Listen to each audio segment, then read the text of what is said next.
Öksürük, nefes borusundaki hassasiyetin ifadesidir.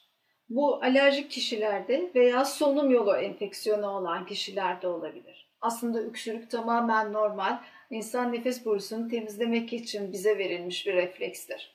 Fakat çok aşırı öksürük olması, yani diye arka arkaya öksürmek veya gece uyanıp öksürmek veya öksürmeyle birlikte hırıltının duyuluyor olması anormaldir ve araştırılması gereken nedenlerdir.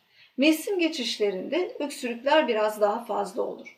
Özellikle solunum yolu hassasiyeti olan bronş hiperreaktivitesi dediğimiz veya alerjik astımı olanlarda özellikle yazın sonundan sonbahara geçişte bu öksürüklerde artma görülür.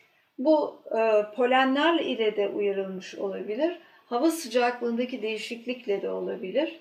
Kapalı ortamda daha fazla yaşamaya başlamak, trafik yoğunluğunun artmış olması gibi durumlarla da ortaya çıkabilir.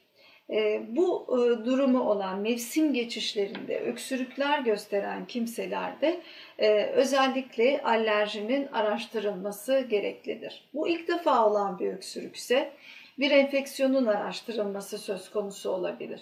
Ama son zamanlarda içinde bulunduğumuz pandemi şartlarında çocukların psikolojik olarak da bu tip öksürükler gösterdiğine şahit olmaktayız.